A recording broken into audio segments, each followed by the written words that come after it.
else, or to set up an inquiry and to try to look into the future. And that's the task at hand. I'm going to keep quiet immediately after, and the next 25 minutes will all be yours. And I'll ask for 5 minutes at the end for us to have a debate about some issues that might be still protruding. Mr. President. Thank you very much, former Deputy Chief Justice. I don't know, with your permission, if I can take off. Yes, please do. When you speak, you're entitled to take it off. Thank you very much. So yes. I have to keep that in mind. No real war. Ikiti shira ke tsamando bona ke nale Secretary General ya National Army, the Deputy President ya very na flagship the more initiative we are here to make a submission as requested by this important inquiry. We want to take this opportunity to also thank you for availing yourself to come and lead this complicated process. We know that you are a man of integrity and that your wisdom will help us navigate this matter. Former Deputy Chief Justice, Section 19 of the Constitution says every citizen is free to make political choices, which includes the right to form a political party, to participate in activities of or recruit members for or a political party, to campaign for a political party or cause. To enable this important constitutional clause, Section 190, subsection 1 of the Constitution obliges the Independent Electoral Commission as an institution designated to strengthen constitutional democracy to do the following: manage election of national, provincial, and municipal legislative bodies in accordance with national legislation. Ensure that those elections are free and fair. We must emphasize that. Ensure that those elections are free and fair. We are here to make a submission that if the local government election scheduled for the 27th of October 2021 proceed under the current conditions, they will not be fair, will not be free, and will not be healthy. We should also note, former Deputy Chief Justice, that this date of the 27th of October was announced by the President in a political party rally. It was not announced in a neutral venue where it is actually expected that a president of a country will make such a pronouncement. It was in a rally in KwaZulu-Natal of a political party where this announcement was made. Proceeding with elections in October 2021 will violate Section 1980, subsection 1 of the Constitution, which stipulates that the Independent Electoral Commission must ensure that those elections are free and fair. We as leaders of political parties, our members and branches always live under the threat of being arrested for violating Disaster Management Act. If the SAPS proceed with arresting EFF leaders for violating the Disaster Management Act, it means the entire leadership and membership of the EFF will be arrested, because if election proceed, we will have no choice but to call political gatherings. Our submission deals with the following: election in 2021 will not be free and fair.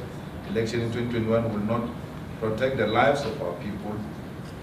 Postponement of elections. We make this submission because we know that elections are not just what happens on voting day, but involves many physical activities and preparations which begin more than 12 months before the actual voting. Again, to note the former Deputy Chief Justice is that by the time you give your report, you will be left with 3 months, because since the breakout of this pandemic, political activity has not been free in the country because of lockdown activities. So the only time we're going to have the real time is when you come out of this and say, guys, there's nothing I can do, you have to go to elections. So we'll be left with almost 3 months to choose candidates and to do all manner of things that needs to be done before the election. Because the emphasis is that elections is not what happens on the election day. It's what happens prior to the election day. Because many people think that elections is what happens on the 27th of October. South Africa has a voting population of 39 million people above the age of 18, and only 25 million are on the voters' roll. In the 2019 general elections, about 80 million people turned out to vote, making this to be 45 population and 65.9% of those registered to vote. In the 2016 local government election, 14th of July 2021. So if he uplifts this on the 14th, then it means we'll be left with almost 3 to 4 days to encourage people to register. So the registration is the same as the voting day. You must mobilize people to go and register. It's very important that they register, because without them registering, then there's no need to have elections, because people can only vote if they are registered. Not only that, this day of registration is also used to verify whether you are appearing in the correct voters roll. So you can't say I'm registered, therefore there's so many million people registered, even if others don't register, we don't care. Those who are registered must still go to verify if they are appearing in the voters roll, but also if they've relocated, they must now go to register in the new voting district. So it doesn't only affect the registered people, it also affects those who are registered, who must verify, or those who seek to change their voting district. Political parties are constrained from running mass campaigns and mobilization in all areas to encourage so many people, particularly the youth, to go and register to vote, and with so many people excluded from voting, elections will not be free and fair. For effective election purposes, the EFF established election level. I think that the former Deputy Justice can go through what we do internally as the EFF in voting, because it's when there is lockdown that have declared places, no-go areas. The political territory has been declared as a no-go area. And therefore, with the no-go area, you are guaranteed that there will not be free and fair elections. Some people came here to argue that ICASA gives us an opportunity to advertise, they give us free slots and all of that. One, the ICASA slots are dominated by dominating political parties. They are given prime spots because of the numbers they have. In 2019, the EFF slots which were given by ICASA, if I'm not wrong, Deputy President, they were running around 11, 12, some of them 2 in the morning. When everybody is sleeping, the EFF is advertising. So what is the point? I mean, it's like we're advertising to ghosts, and ghosts are not allowed to vote. So that's what happened. So ICASA, those who say no, ICASA gives you a plate, you can advertise, people will see you, and then on the day of elections, they will go and vote. They are dominated by dominating political parties. They're small parties, which I've seen on your list here. Majority of them not even in parliament, because slots are also allocated to those who are in parliament. They will not have an opportunity to advertise on TV and on radio. So we are aware that there is ICASA slots, but they are not sufficient, and they are given to political parties that are dominating. Very brief interruption, CIC. Yes. I'm seeing the head of ICASA this afternoon. Yes. We haven't followed that principle of proportionality. It may well be that it's something that we ought to debate afresh, isn't it? Yes. I haven't followed proportionality. Absolutely. I've listened to everybody, Yes. whatever they're standing, if there is time and slot. So we're seeing ICASA this afternoon to try and debate that issue. It's just a short interruption. I think you should go Thank you. ahead. No problem. Are there a few questions that I'll ask at the end, I think? No problem.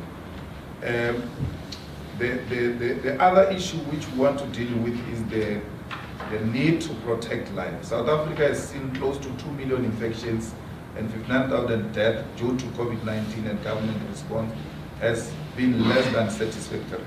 More lives will be lost, and this is how South Africa is currently in the 3rd wave of the pandemic, which the President of the Republic said is highly infectious. Less than 5 million people have been vaccinated, and this means that the necessary herd immunity will not be achieved anytime soon. There is already a prediction that the 4th wave will commence in October, the month of election. We know the limitation of government and its slow pace in vaccination, but we believe that if given until the end of 2021, there will be a sizable number of vaccinations and therefore space to open political gatherings and work. Just to deal briefly with the vaccination for Deputy Chief Justice, we had a march demanding that other vaccines from other countries must be allowed. The limitation in this country, Justice, is that we are subjected to certain vaccines which have got problems in terms of mass supply. They've got their own health issues. That is but one thing. They are unable to give us more. As a result, we need other vaccines that are available in other countries to be provided in the country, so that if J&J has got limitation or Pfizer has got limitation, you can have Sputnik coming in, or Sinovac coming in, or the Cuban vaccine coming in, majority of which have been tested by peers and used, Russia and China. Their vaccines are being used in more than 67 countries. The Chinese one, the World Health Organization has approved it. But alone, in China alone, it has vaccinated more than 1 billion people, which shows that there is no serious problem.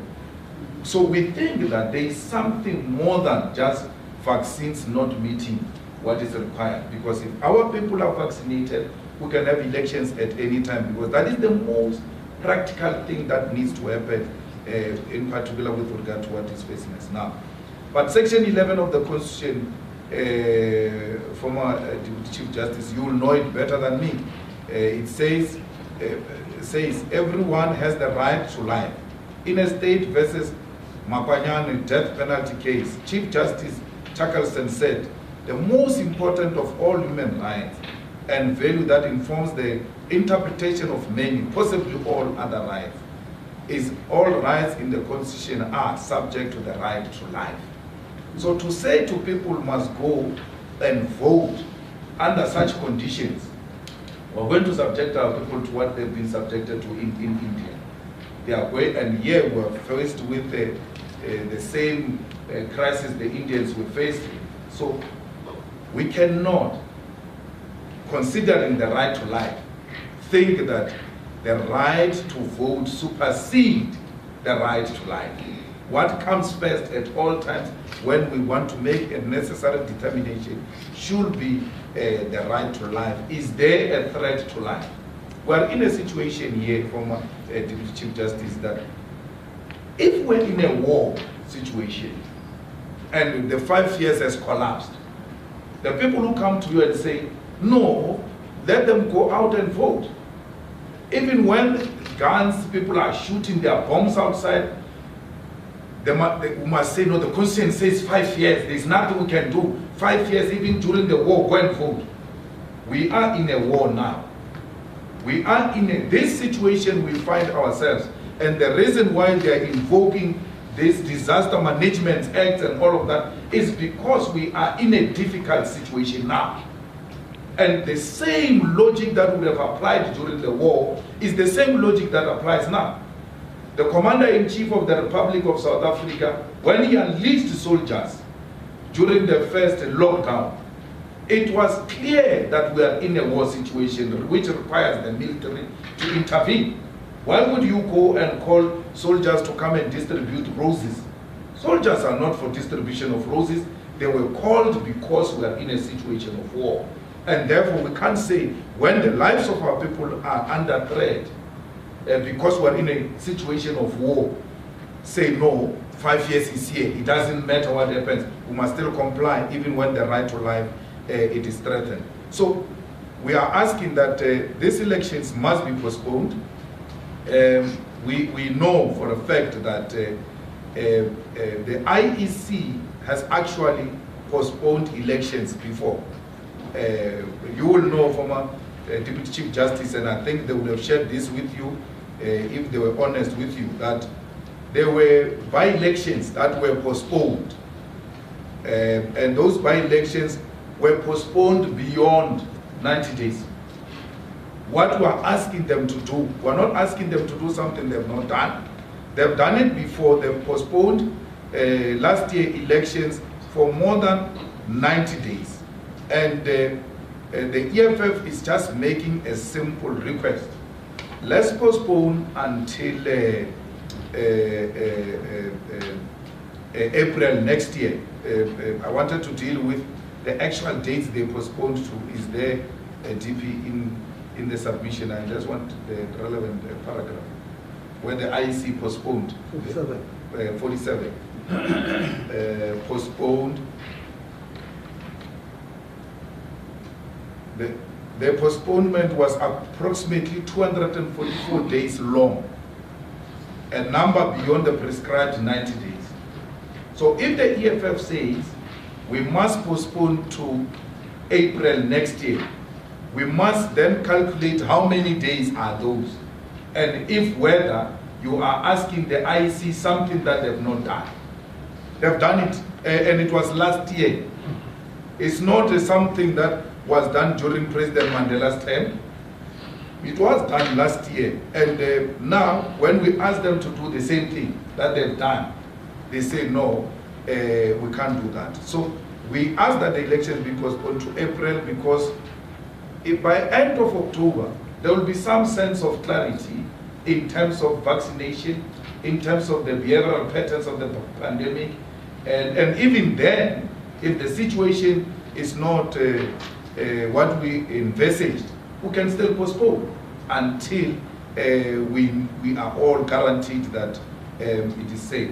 This IEC must approach the Constitutional Court on the basis of rationality to illustrate that it will not be possible to hold free and fair elections under the current conditions. If needs be, the relevant legislation and constitutional amendment must be effected because it is practically impossible to hold free and fair elections in 2021 under lockdown and restrictions and threats of arresting political party leaders and all of that.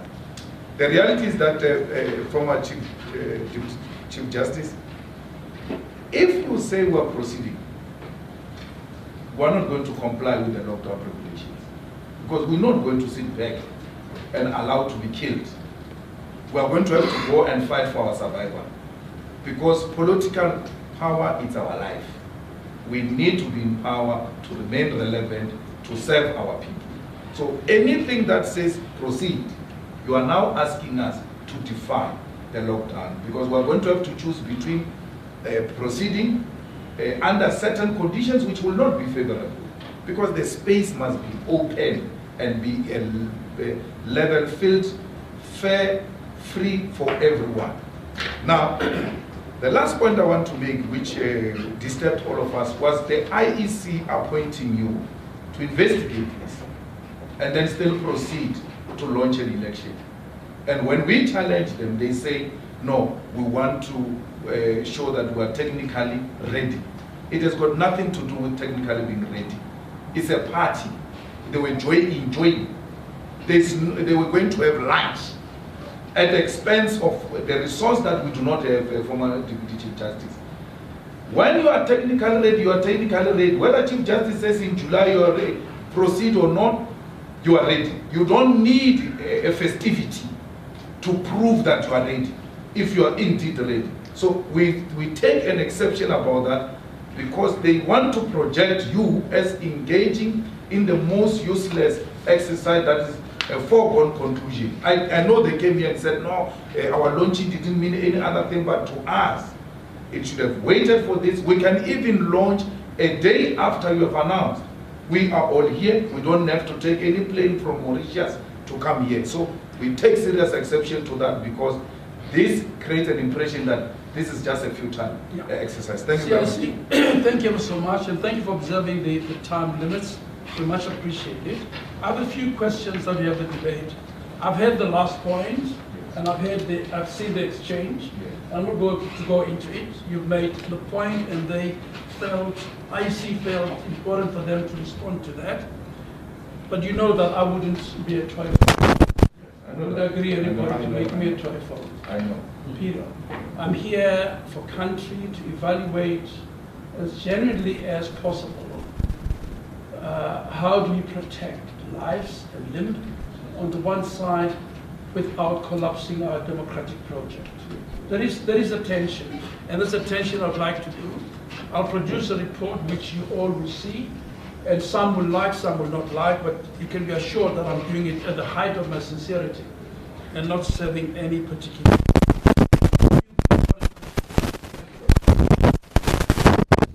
People have come here and submitted that lockdown arrangements are a political ploy.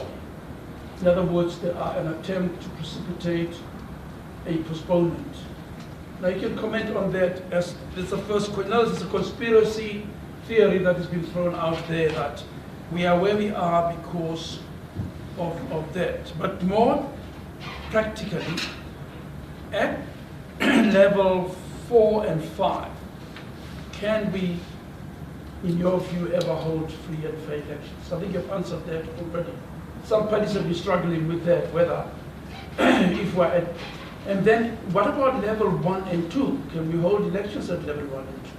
And the reason, the importance of this CIC is this, is that the pandemic is going nowhere. 3, that brings me to the next question, why March? Did you say March or April? April. April. Why April? So, I mean, that requires some justification. Some people have come through to me. You've said it in part, but I'd like to hear it much more clearly. Why April next year? 4, much of the submissions before me have also been about council accountability, about governance, about probity, about the infestation of corruption. And why should we, they argue, keep in place councillors who have plainly failed the people? So what are you extending? And what about the new flow of funds and new terms? Should we allow those who have been there still to be, the ones who will be handling sort of new funds in a new municipality in a new term? And if we postpone, aren't we frustrating that particular concern, which is an accountability concern? The last issue is about political messaging. That's my 4th question. This is new normal. And you've heard people argue there must be a new response. Political messaging must adapt to the new world that's imposed on us. We never again will be able to hold rallies the same way that we held them in the past. As you realize, I'm repeating submissions which have been made by others. And I want to give you an opportunity to meet them before your time runs out. Thank you. Thank you very much, Chief Justice. Lockdown is used for political reasons, not for elections, to run away from accountability. I agree with that argument. But it's not used to postpone the elections. It's used to run away from accountability. You have a situation where the president doesn't account to parliament that sits physically, because when it meets virtually, it makes it impossible for him to be held accountable. And then go to England to go and meet his counterparts without a mask and meet physically. They don't meet virtually. But here at home, he doesn't want to meet his counterparts and his colleagues physically. So it is used to curtail accountability, but also to deal with political dissent and stifle political engagement and mobilization in the country, purely for political purposes, not for elections. I think that behind the brain of the lockdown is not because the elections must be postponed. It must be that you enjoy power for the next 5 years without being held accountable. And even if you want to do so through picket lines, through protests and gatherings, it is practically impossible. If you do that through parliament, engaging robustly, and they don't like your view, they just press a button, boom, you are out. That's how they suppress accountability with a button on Zoom. Wow, you are finished. You finish an accountability in a democracy through a button. We cannot have a democracy that functions like that. It's not about money for my Deputy Chief Justice. You know, I wish we had more time. You know that Telecom said to this government, we have money, we want to vaccinate all our workers, plus there are 5 family members. Can you tell us where to buy these vaccines so that we don't contravene what you represent. They said to Telkom, no, bring the money here, we'll buy for you. Because it's about who's going to control the pest. So the money is there. People can be vaccinated and we can open the country. So they don't want to open the country because it helps them. Under any level, former Deputy Chief Justice, elections will not be free and fair because you cannot curtail the movements of politicians. Under lockdown, under level 1, there are still conditions. So yes, the pandemic is not going anywhere. But if we vaccinate, majority of our people will be able to open the country and will live with this pandemic. The same way we're living with flu. We can't close the country because there is flu. We have learned to live with it. We know what type of precautionary measures we must take to avoid it. So even this pandemic, we're going to learn to live with it, but make the solution available, which is vaccination. So we agree with that. April, because we must give ourselves sufficient time between your report and the next elections to check if the behavior of the pandemic is being put under control, but also to allow some sufficient space in between for politicians to launch their manifestos and all of that. So that's where we come from. Accountability happens now. Even if we extend the laws of how we hold people accountable, they are not suspended. Any municipality that collapses and is not being accountable, it can be dissolved under laws and then a new administration appointed to run that particular municipality. I forgot to mention this point earlier. People keep on saying, if you stretch beyond 5 years, you will be undermining the democratic mandate of those people. What about when we cut their term of office? Because there is power to cut their term of office. If a municipality is not performing, we can cut their term and dissolve that municipality even before 5 years. So if we can cut it, it means we can extend it. It's only democratic when certain condition dictates that we can't. We reduce it and appoint administration and call a rerun of election in that particular municipality. It is democratic, we accept that too. Because if democracy means only 5 years, then it means reducing it through interventions and calling for rerun is also undemocratic. If we agree it is a democratic practice that it can be shortened for particular reasons, it equally applies that it can be extended for particular reasons. Political messaging, new normal, it will never happen with us, former Deputy Chief Justice. We are a country that is not developed. The new normal requires a lot of sophistication. It requires gadgets, it requires data, it requires all manner of ICT infrastructure, which we do not have. So a new normal will be for the suburbs, will be for those who have access. You know, we're a poverty-stricken country. As we speak today, the poverty levels have increased. You have a choice now to buy a data or to buy a bread. Our people will always buy bread. And this new normal is going to exclude majority of our people, including the township, by the way. Because every time we speak about rural, it's as if the township is more developed and has got resources. They are the most suffering people because they've got all manner of bills that they have to meet.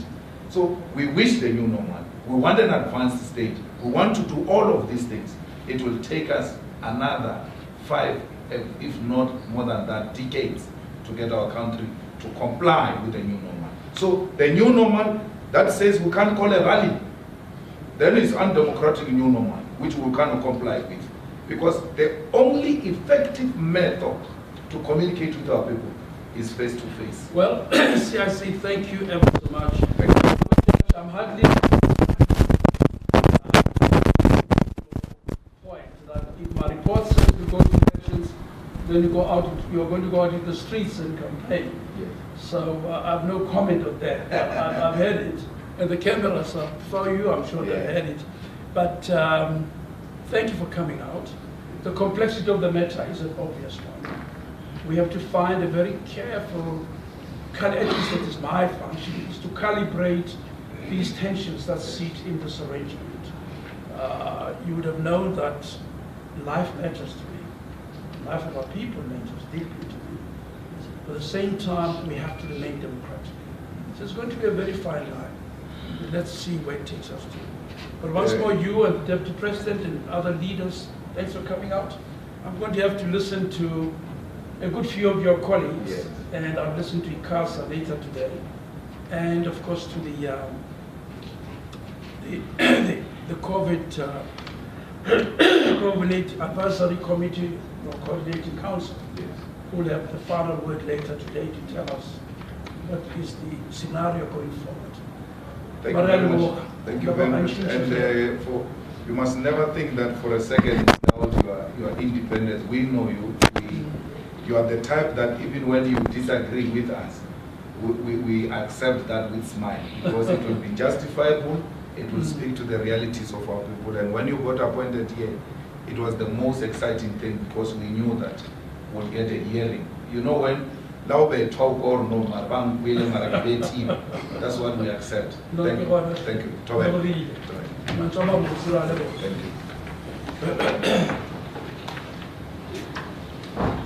Our next official.